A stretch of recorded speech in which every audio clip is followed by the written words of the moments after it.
Hello दोस्तों, welcome again to my channel Wiki Pathshala. और आज के इस वीडियो में मैं मैटर के बारे में डिस्कस करने जा रहा हूँ। इस वीडियो में मैं बेसिकली 3 क्वेश्चन को कवर करने वाला हूँ। मैटर क्या है, मैटर किस चीज़ से बना है और काइनेटिक थियरी ऑफ मैटर क्या है। तो बिना टाइम को वेस्ट किए चलिए शुरू करते हैं। तो हमारा पहला क्वेश्चन है, मैटर क्या है। तो मैटर का एक छोटा सा डिफिनेशन है कि हर वो चीज़ जिसके अंदर मास हो और वो स्पेस ऑक्यूपाई करे उसे मैटर कहा जाता है। मैटर का ये डिफिनेशन मैटर के हर एस्पेक्ट को फुलफ़िल करता है। जैसे कि अगर हम एग्जांपल ले ले, पेन, पेंसिल, चेयर, टेबल और हर वो चीज़ जो हमारे आसपास दिखाई देती है, तो हम ये देखेंगे कि सारे सब्सटेंसेस का मास है और वो स्पेस ऑक्यूपाई करता है। वहीं पे मैटर का अगर कुछ और एग्जांपल ले लें तो है हमारे पास एयर। अब यहाँ पे सवाल उठता है कि एयर आखिर मैटर कैसे है, उसका क्या वेट है, क्या मास है और वो स्पेस किस तरह से ऑक्यूपाई करता है। तो यहाँ पे हमें इसे समझने के लिए एयर को फिल करना होगा बलून में। जैसे जैसे हम एयर की क्वांटिटी बढ़ाते जाएंगे बलून में, यानी कि एयर का मास बढ़ाते जाएंगे, तो बलून का साइज बढ़ते जाएगा। इससे ये पता चल रहा है कि हाँ, एयर का मास है। और बलून के साइज के इंक्रीज होने की वजह से हमें ये पता चलता है कि एयर भी स्पेस ऑक्यूपाई करता है। यहाँ पर मैं एक बात बता देना चाहता हूँ कि हमारे फीलिंग्स मैटर नहीं होते हैं। जैसे लव, हेट, एंगर, हंगर, ये सारे चीज़ मैटर नहीं होते हैं। कहने का मतलब कि अगर मैटर को हम इंग्लिश के नाउन से कंपेयर करें तो हमें ये पता चलेगा कि सारे नाउन्स मैटर होते हैं एक्सेप्ट एब्स्ट्रैक्ट नाउन्स। कहने का मतलब कि अगर यहाँ पे कोई कहे कि मेरे दिल में तो बहुत सारा प्यार भरा हुआ है, इसका मतलब मेरे दिल के जगह को प्यार ने ऑक्यूपाई किया हुआ है, तो प्यार भी मैटर होगा। बट यहाँ पे मैं समझा देना चाहता हूँ कि प्यार मैटर नहीं है। तो मैटर सिर्फ और सिर्फ फिजिकल सब्सटेंस होता है, इमोशनल नहीं। तो अब यहाँ पे सवाल आता है कि आखिर फिजिकल सब्सटेंस क्या होता है। तो फिजिकल सब्सटेंस हर वो सब्सटेंस होते हैं जिन्हें हम नाप तोल सकते हैं, जिन्हें हम मेजर कर सकते हैं। Wait wise, volume wise, length wise किसी भी तरह से मेजरमेंट कर सके, वो होता है हमारा फिजिकल सब्सटेंस। तो अगर कोई आपसे कहे कि मेरे दिल में बहुत सारी नफ़रत भरी हुई है या फिर मुझे बहुत गुस्सा आ रहा है, तो उससे एक ही सवाल करना, कितना। खुद पता चल जाएगा कि जो सब्सटेंस है वो फिजिकल है या फिजिकल नहीं है। तो इस तरह से हमारा कंक्लूजन ये हो जाता है कि मैटर हर वो चीज़ है जो स्पेस ऑक्यूपाई करे और उसका मास हो, और ये सिर्फ फिजिकल सब्सटेंस को रिलेट करता है, यानी कि table, chair, pen, pencil, water, air और हर वो चीज़ जो हमारे आसपास दिखाई दे रहा है जिसे हम टच कर सकें। तो अब चलते हैं हमारे दूसरे क्वेश्चन की तरफ, मैटर किस चीज़ से बना है। तो मैटर किस चीज़ से बना है, इसके बारे में सदियों से डिबेट चलते आ रहा था। तो सबसे पहले हम लोग देखते हैं ग्रीक फिलोसोफर्स के बारे में। ग्रीक फिलोसोफर्स का ये कहना था कि दुनिया में जितने भी तरह के मैटर हैं वो सिर्फ 4 एलिमेंट से मिलकर के बने हैं, और वो 4 एलिमेंट है fire, water, air and earth. आग, पानी, हवा और भूमि यानी धरती। वहीं पे इंडियन फिलोसोफर्स का ये मानना था कि दुनिया में जितने भी मैटर हैं वो 5 एलिमेंट से मिलकर बने हैं, sky, air, fire, water and earth, यानी आकाश, हवा, आग, पानी और धरती। अब अगर इंडियन फिलोसोफर्स की बात हो ही रही है तो चलिए बात कर लेते हैं महर्षि कन्नड के बारे में।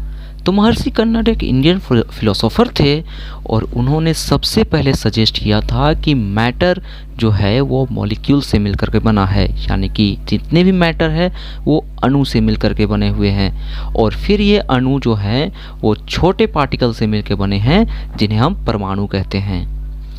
तो उनके इसी सजेशंस को लेकर के जॉन डाल्टन ने एक नया सजेशन दिया कि जितने भी काइंड्स ऑफ मैटर है वो बहुत ही छोटे पार्टिकल से मिलकर के बने हैं जिन्हें एटम का नाम दिया गया है।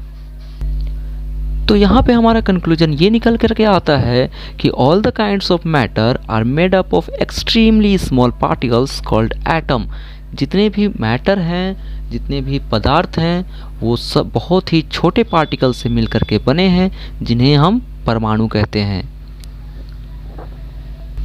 अब अगर परमाणु की बात हो ही रही है तो चलिए बात कर लेते हैं इनके कैरेक्टरिस्टिक्स के बारे में।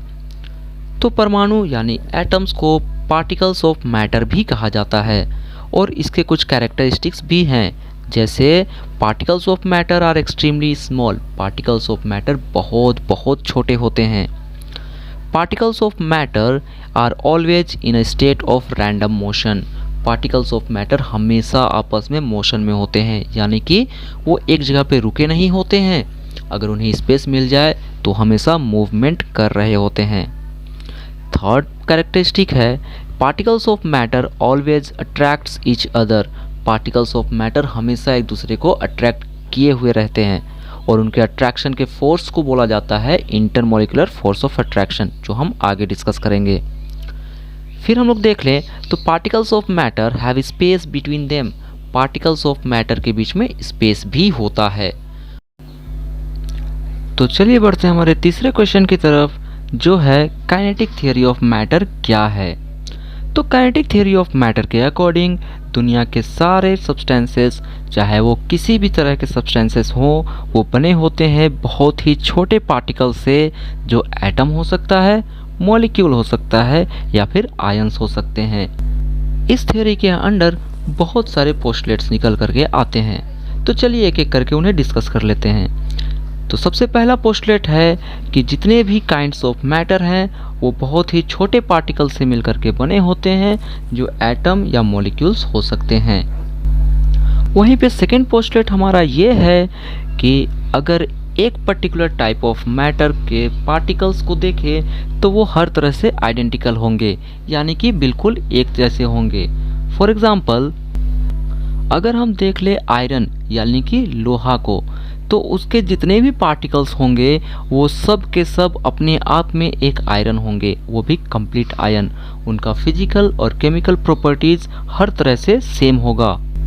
वहीं पे थर्ड पोस्टुलेट हमारा हो जाता है कि these particles have space between them, ऐसे पार्टिकल्स ऑफ मैटर्स के बीच में हमेशा ही स्पेस यानी खाली जगह होता है, जिसे हम इंटरमॉलिक्यूलर या फिर इंटर पार्टिकल स्पेस भी कहते हैं। अगर हम अपना अगला पोस्टुलेट देख ले तो पार्टिकल्स ऑफ मैटर हमेशा ही एक दूसरे को अट्रैक्ट यानी कि खींचते रहते हैं, और इनके खींचने का जो फोर्स होता है उसे कहा जाता है इंटरमॉलिक्यूलर या फिर inter particle force of attraction. हमारा लास्ट पोस्टुलेट देख ले तो all the particles of matter are always in a state of random motion, जितने भी पार्टिकल ऑफ मैटर होते हैं वो हमेशा ही रैंडमली मूव कर रहे होते हैं, यानी कि एक यूनिडायरेक्शनल में नहीं बल्कि उनका डायरेक्शन अलग अलग होता है। तो यहाँ पर हमारी ये वीडियो हो जाती है ख़त्म। उम्मीद करता हूँ कि मैटर से रिलेटेड कुछ डाउट्स आपके ज़रूर क्लियर हो गए होंगे। अगर ये वीडियो आपके लिए यूजफुल रहा तो इसे लाइक करना, अपने दोस्तों के साथ शेयर करना। मैं जल्द ही इसका एक नया वीडियो लेकर आऊँगा जिसमें हम मैटर के बारे में और भी डीपली डिस्कस करेंगे। तो अगर आप मेरी वीडियो मिस नहीं करना चाहते हैं तो मेरे चैनल को सब्सक्राइब कर लेना। Till then be happy, be safe.